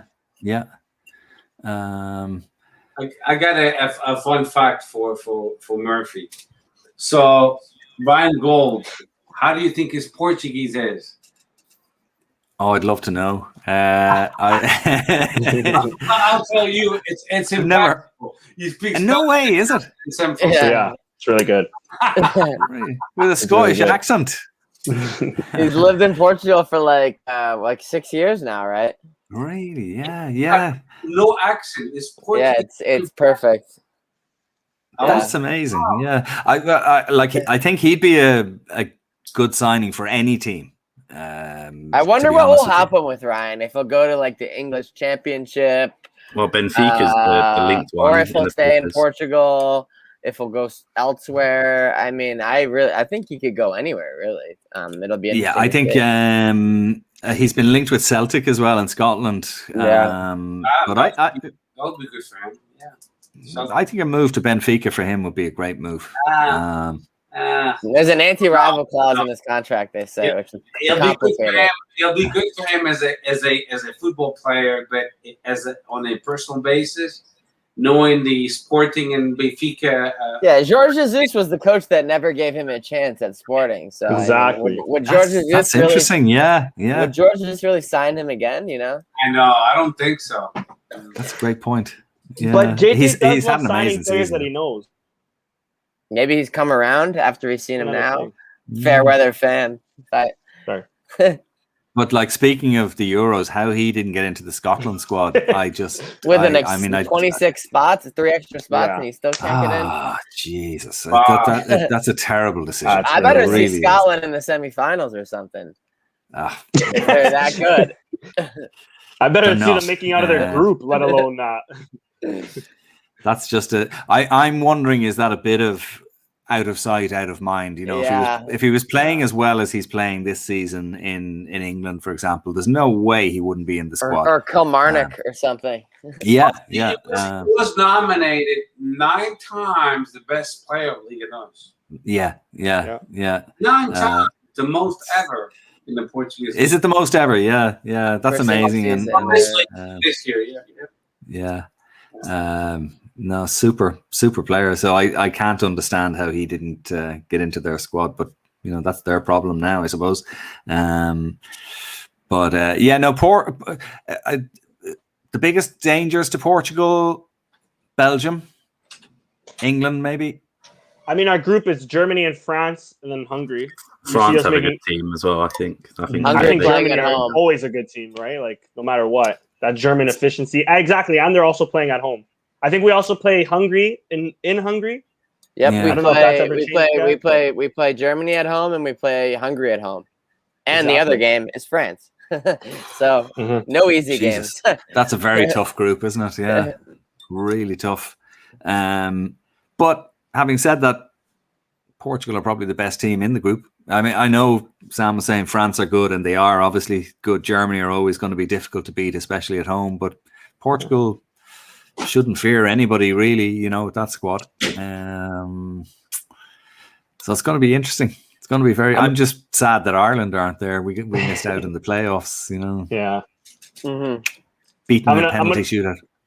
I'm gonna unlucky on that one too. I'm gonna put you on the spot one more time here. First game is against Hungary. What's your starting 11 for Portugal? And what do you think our best formation is? Oh, Jesus. Do you know, I actually don't know, because some of those guys, like the lads who are playing in Germany and stuff, I'm not seeing week in, week out. So I don't know. And it also kind of depends a bit on the opposition and how they're going to be set up. But I'll tell you what I will say. Ruben Diaz is going to play. I'd love to see Nuno Mendes getting a run out. It'll be interesting to see if the manager will have the faith in him that Ruben Amorim has. I'd love to see João Palhinha play alongside maybe Bruno Fernandes in the middle. But then, you know, you've Danilo there who's been doing so well for PSG as well. Like, genuinely, I swear to God, I really would find it very hard to pick an 11 from that squad, because no matter who you pick, you're leaving out like really good players. Renato Sanchez had a great season in France with Lille. Is João Felix going to start? I can't see it. I don't think he should. I don't think he should either. If he does, it really is. I can see him starting some games though. But I think Diogo Jota should take whatever place Fernando Santos thinks Felix has. Give it to Jota instead, because he's just, I don't know, like a similar player but better. I like João Felix personally. I don't give a. I've never watched him play for the national team and been like, let's go. Has he played a single good game for the national team in his 12 or so games? He's still very young, you know. No, I'm not writing him off or anything. I'm just saying the tournament is in 2 weeks. He shouldn't start. I know. Yeah. And the other question I have for you guys is Cristiano Ronaldo at 44 years of age now. Does he can he play like 3 games in 9 days or whatever the gap is between the games? I mean, is that too much now for? I mean, the obvious thing is to start him in every game, but I mean, does he play every game throughout the tournament? He's got that mentality and the hunger, I think, especially for Portugal. But I think he's still got the record too, with still not beaten yet. So. I don't know. He cares about that. Trust me, he cares about that. He needs like 6 more or whatever. He needs it, and he does have limited games left for Portugal, right? Like 3 here, guaranteed. There's no guaranteed more. Some more qualifiers, 4 more, right? Like 7, maybe another tournament. Like 10 games left. Like he doesn't have an infinite amount of time to beat the record, you know. So he knows that. So yeah, he wants, but I mean, at the same time, he obviously wants Portugal to win, right? I think that he he didn't get to play in the final last time. He didn't get to like be the one that did it. He had to watch from the side. So I think that he probably wants in on it the next time, you know. But if they get a penalty, will he be? He was so clinical in getting in there, though. And yes, he takes all the PKs and free kicks, despite him not maybe being the best. I mean, you'd have to be confident. I know you're in a really tough group and stuff, but I'd be really confident that Portugal would do well. But I do get your question, Con, because Cristiano Ronaldo, I love him. Don't get me wrong. And I think he's an awesome player. But he doesn't pressure as far as defensively. So he's one of those players that we know it's going to be 11, but really 10 and a half.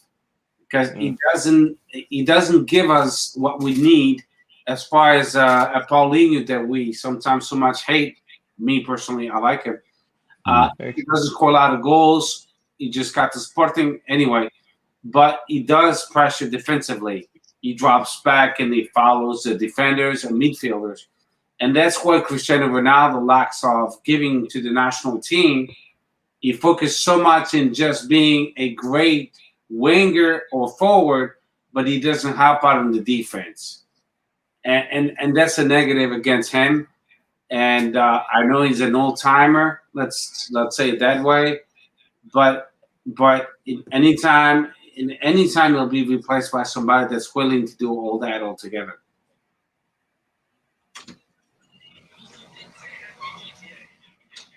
Yeah, I agree. Yeah, I think you just have to sacrifice that bit of work rate for the magic that he brings to the party as well, you know. But it's absolutely true. He's not going to be chasing fullbacks into the corner, closing them down as they're trying to clear the ball. It's just not his game, you know. But what he does bring is just so good that, you know, it is magic, as I say.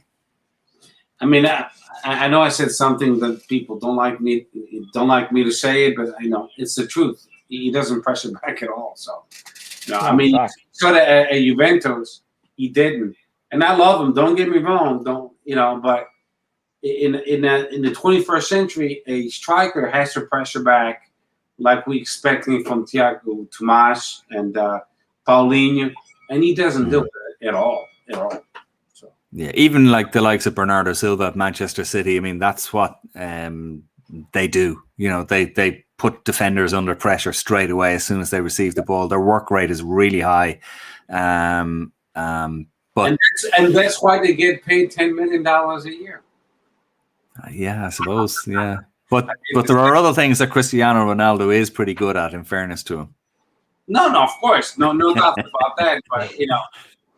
But when you play with him and it's a decisive game, sometimes I understand, you know, the changes like Pirlo he made at Juventus and Fernando Santos, he's been subbing him a little bit and he doesn't like it. But I get it. I mean, hey, you got to play the full 90 minutes and you have to pressure back. That's the way it's played nowadays. And the old style of traditional striker is no longer applicable. Yeah. Agreed.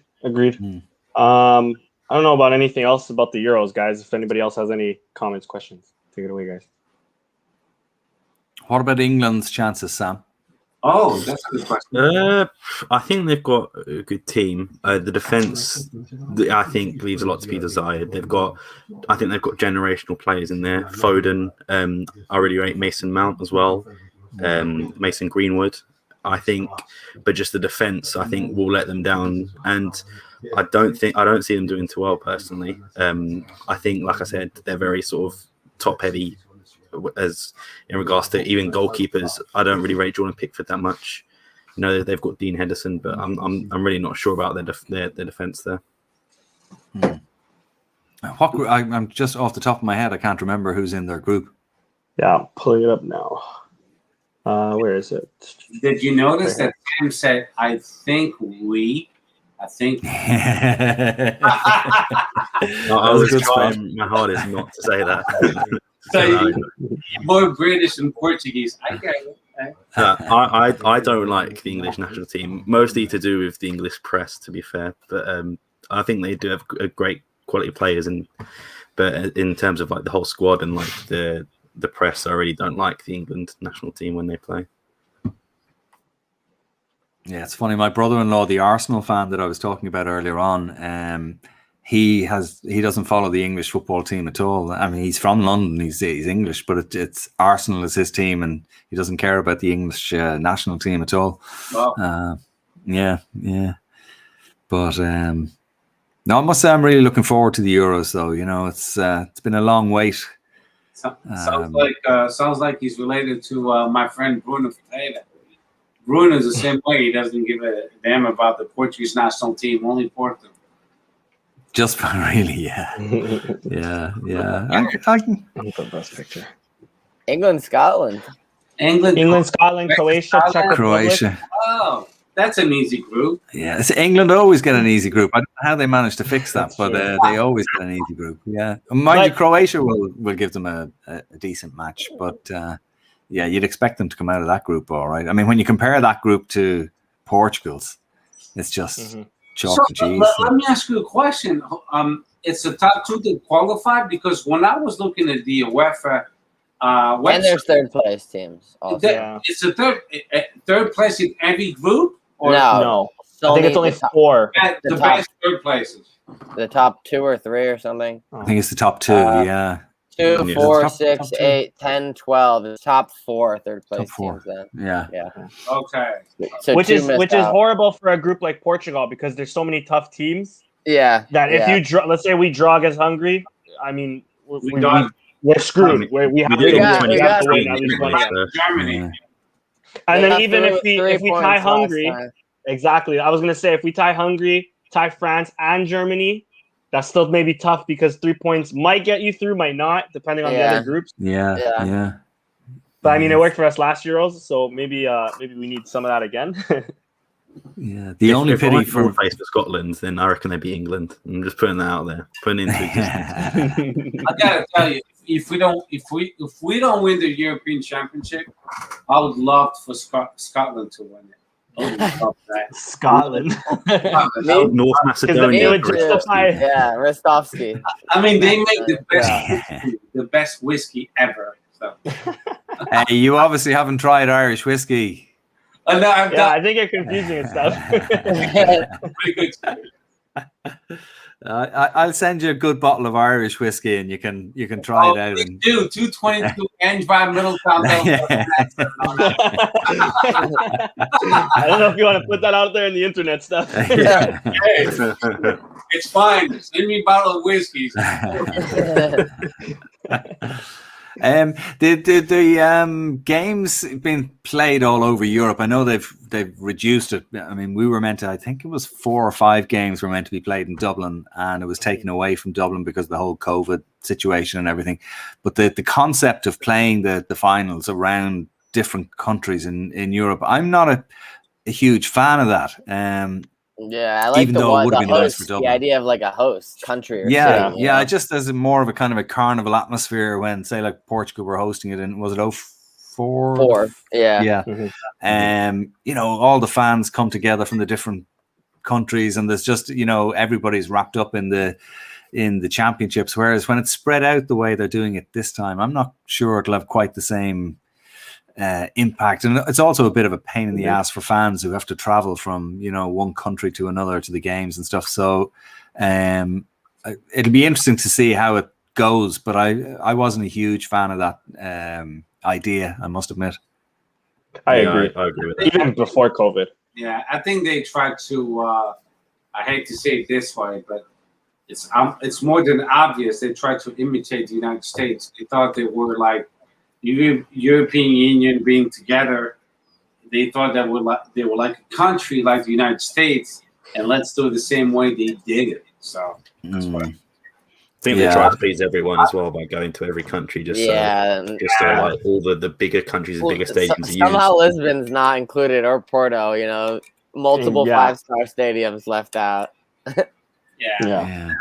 I agree with Con. I mean, it doesn't benefit anybody. I would rather be, if it's going to be in Scotland, let it be in Scotland alone and benefit, you know, that country. you know. And then I would love to go to Scotland and visit Scotland. And that would be a reason for me to go to Scotland. You know, you just want to go there to drink the whiskey. Yeah, you just want to go to Scotland. Steph, let me tell you, I've been to Scotland. The only thing like exciting was trying to see the Loch Ness Monster that just doesn't exist. With apologies to all of our Scottish. I'm kidding. I love Scotland was a fun time. Actually. Brian Gould, if you're listening, we're sorry. Yeah. But if you go to Benfica, we're not sorry. Yeah, no, fuck you. I'll ask all of you guys. Who do you guys have winning the tournament? A bold prediction. I'll go first.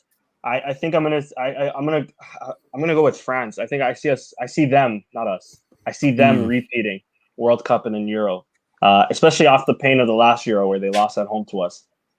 Yeah. How about you? I see two dark horses which I think could potentially cause an upset, and one of them is Italy. I've had a look at their team. I can't remember off the top of my head. I saw it the other day, and they've got some really good players in there. And I mentioned it earlier. Belgium. We've been saying it for years how good their team is, especially the attack with Lukaku and Hazard. I know he's had a bit of an off season, but I feel like we've been waiting for Belgium to come alive for so long. I think looking at their group as well, they shouldn't have any sort of problems there. I generally think Belgium and Italy are the dark horses in this one. Mm-hmm. Good point. I mean, Lukaku's been killing it too. Yeah, exactly. Incredible season. I know, but we're still short 5 goals of Ronaldo. Very true. I mean, for me, there's 3 potential winners: Portugal, France, Belgium. I think the winner will come from one of those 3. And I hope it's Portugal because Portugal is in my heart now. Yeah, I'm gonna have to ride with the repeat. Hey, really? Yeah. We don't have good whiskey, but we do have good red wine. Oh yeah, and port. Yes. And as long as England don't win, I don't mind though. Really, anybody can win it. Sorry, Sam. Honestly, on this England, they have probably the best team I've personally ever seen. Maybe since like the Lampard, the like golden generation that just failed miserably. But it's just something about England that I don't think they'll ever win a tournament. I don't think they have the right mentality. It's their management as well. I don't rate Gareth Southgate that highly. I know he did. Except for 1966 when they won by cheating. Yeah, that ball never crossed the line. No way. Yeah, I was there. I seen it. Well, I'll tell you something. Actually, you'll all know how old I am now. I'm ancient, but I was actually born in January of 1966. So I was 6 months or 7 months old when England won the World Cup at Wembley. And I've spent my whole life trying to get over it and recovering from the shock of England winning the World Cup. So it's the only thing is they haven't actually managed to win anything since, so it hasn't been so bad. But I think Sam's right. Like they have some really good young players. Foden, what a player he is. I think he's going to be one of the best. He's this season, brilliant, absolutely fantastic. Yeah, and like Mason Mount as well. Top guy, but I think they might ship a few goals ultimately that will probably kill them, but they have. I mean, if I was an English football fan, I'd be quite excited about this tournament given the team that we have going into it, but I'm not. I was surprised as well they left out Patrick Bamford after the season he's had. I think when I was looking at the squad, he was like the big omission I saw, especially if they included Ollie Watkins. I'm not sure how he got ahead of Bamford, but I think they have so many options there. Like we said, Foden and Greenwood and Mount, and even obviously Harry Kane is either way is going to start. So even if you bring Patrick Bamford, Ollie Watkins, it's going to be Harry Kane up front the whole time. So I just don't think Southgate. I know what he did in the World Cup and fair play to him, but I don't think he's going to recreate that. I think their defense is just too leaky at the moment. I don't trust Harry Maguire back there. I do like John Stones, but I just don't see them getting that far with that defense. I see a lot of better teams with better defense than them. Patrick Bamford qualifies to play for Ireland, and I think he has been approached by Ireland. Obviously, his first choice would be to play for England, but if he's been left out of the squad this time, maybe there's a possibility that eventually at some point he might actually decide to throw his lot in with Ireland. I wasn't going to mention it, but I was going to say Declan Rice is one of my favourite players to watch in England. Actually, there's two of them, right? Jack Grealish and Declan Rice both played under 21 for Ireland, and they both have Irish names and both qualify, obviously having played under 21 for Ireland. Harry Kane could have played for Ireland as well. His people come from Galway. Kane is a very Irish name. In fact, England have spent their entire time raiding Ireland, and people like Kevin Keegan should have played for Ireland, but instead he chose to play for England. So down through history, they've had a lot of Irish players who are Irish qualified anyway. But Patrick Bamford, I in a way, I'm glad that England haven't picked him, because I do think he'd do a great job for Ireland. And with a name like Patrick, you know, he obviously has Irish blood in him.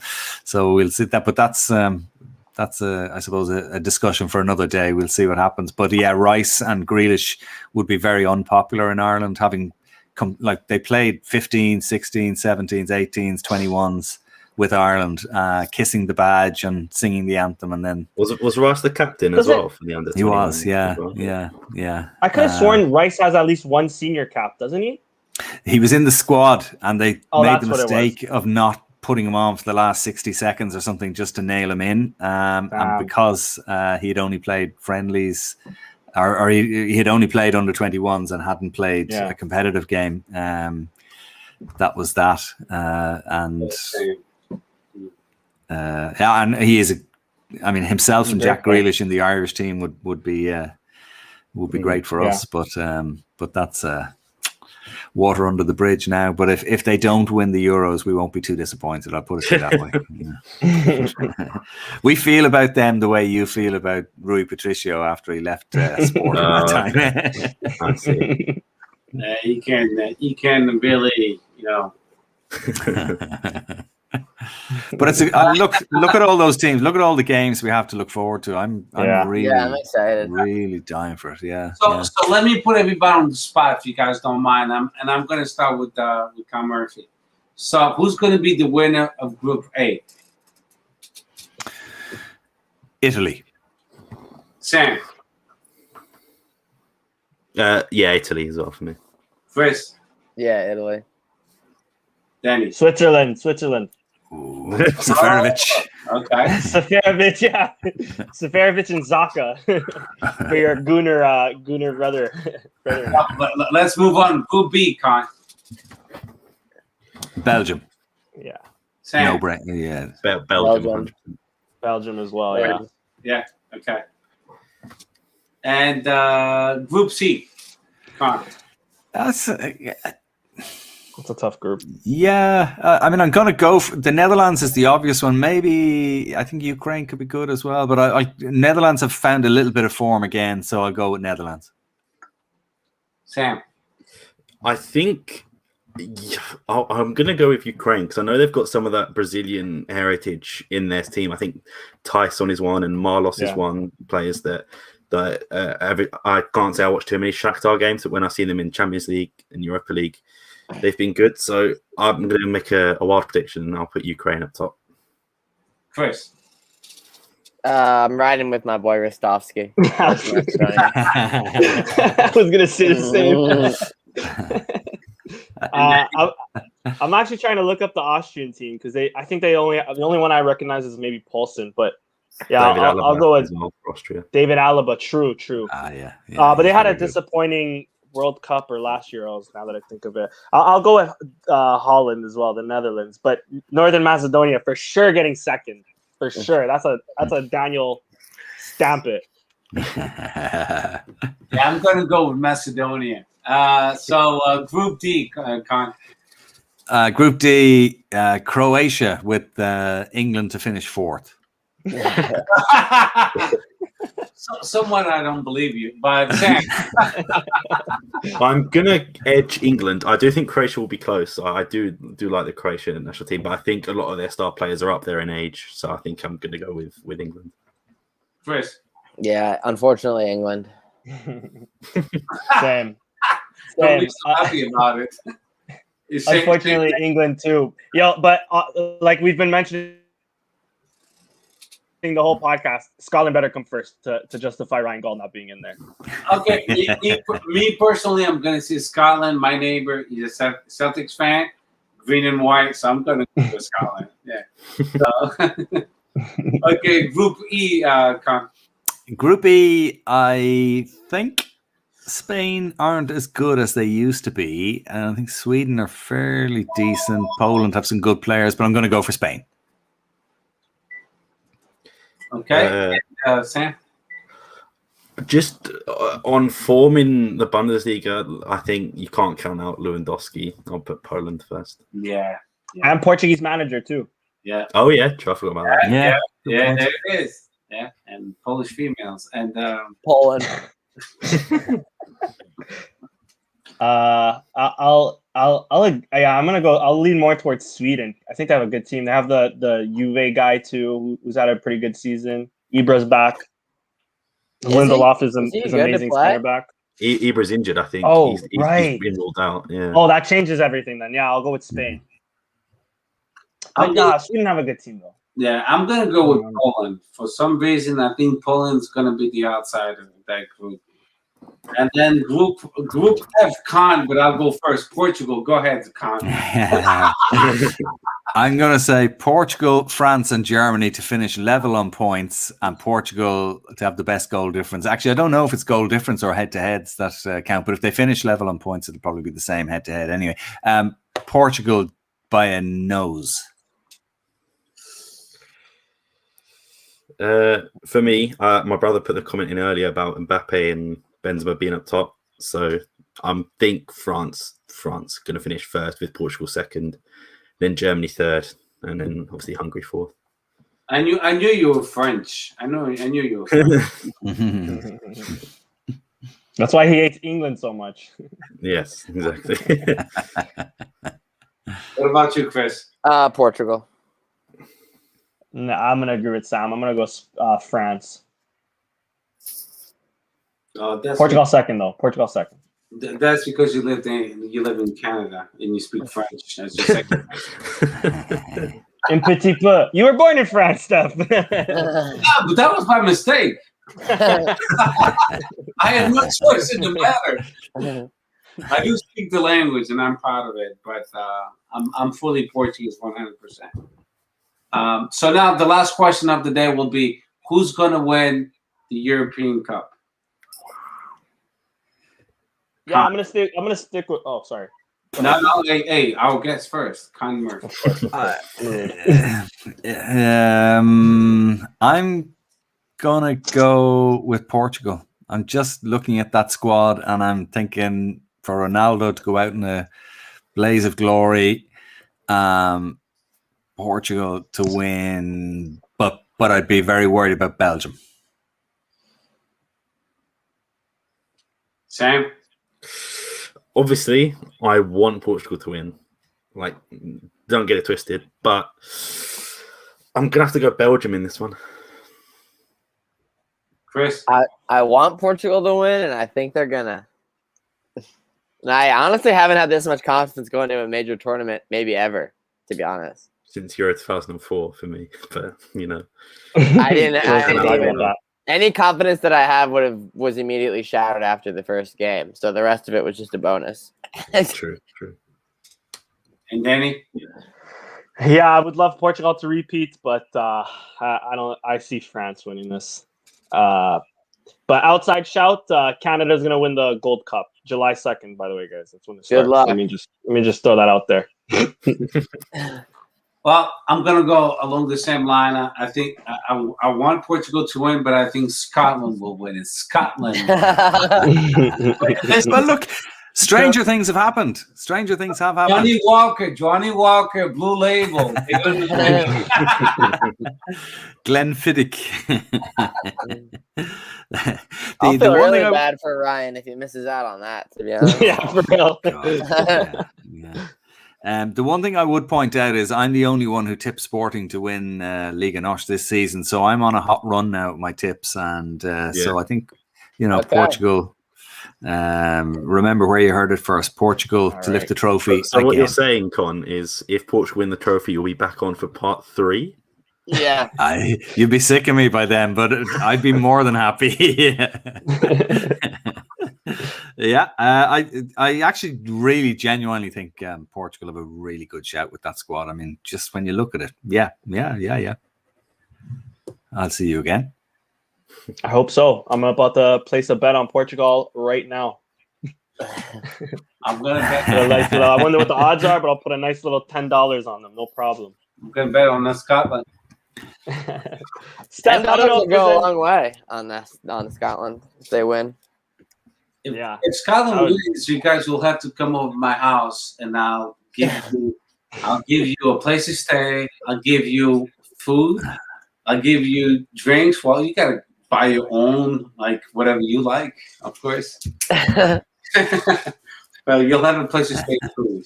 So even though my wife is Benfiquista, but I'll make sure she'll accept you.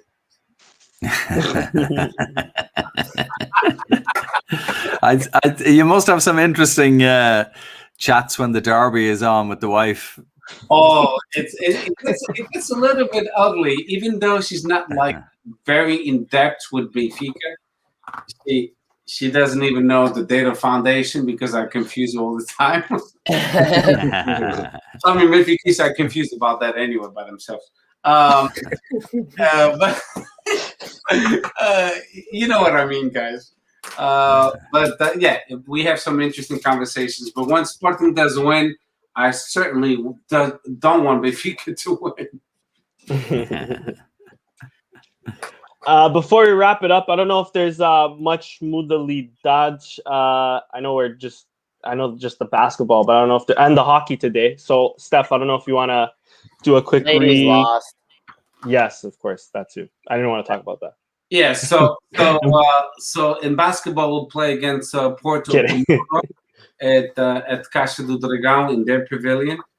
So it's a 1-1. Yeah, it's 1-1 at this. They stole the game from us. We lost for the first time in our pavilion.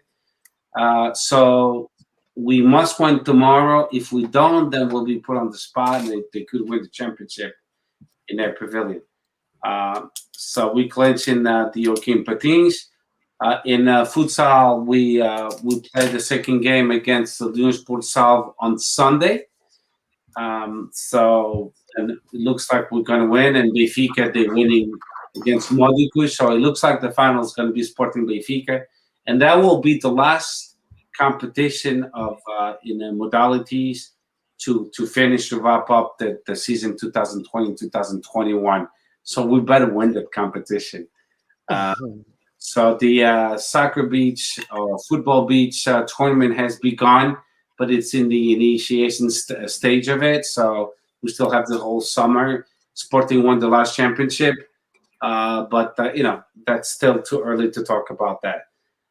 Besides that, that's all I have. In handball, we do have a derby against Benfica on Saturday, or is it Sunday?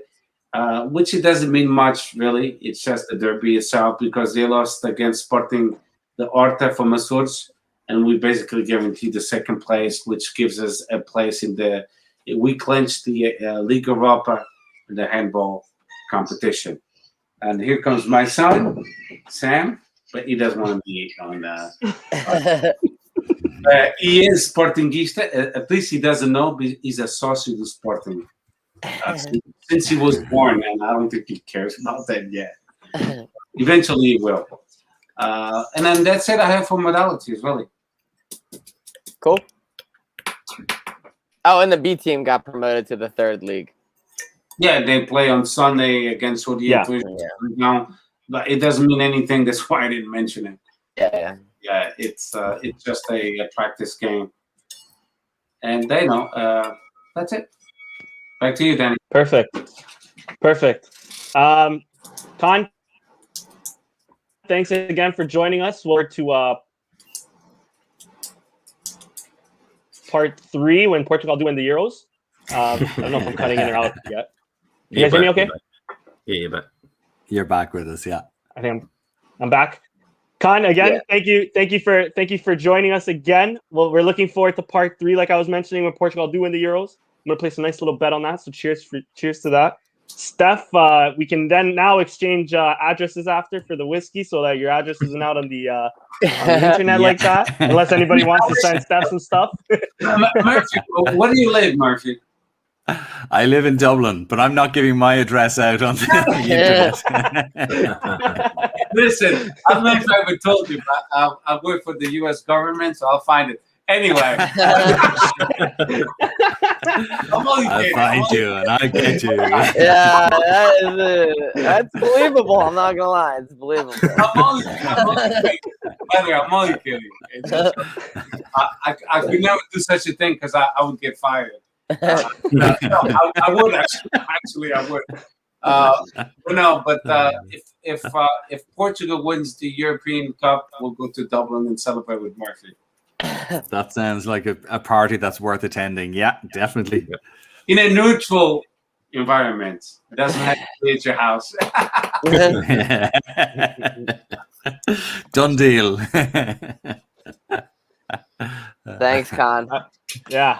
So with that, No problem, toodles, guys. That's 1:15. Shout out to everybody in the chat. I know everybody decided to come right after the Europa League game, so we appreciate that. Yeah, see you on the next one whenever that one is. And Viva Sporting. And Viva Connie Murphy for coming to us. Cheers, guys. Take it easy. Cheers.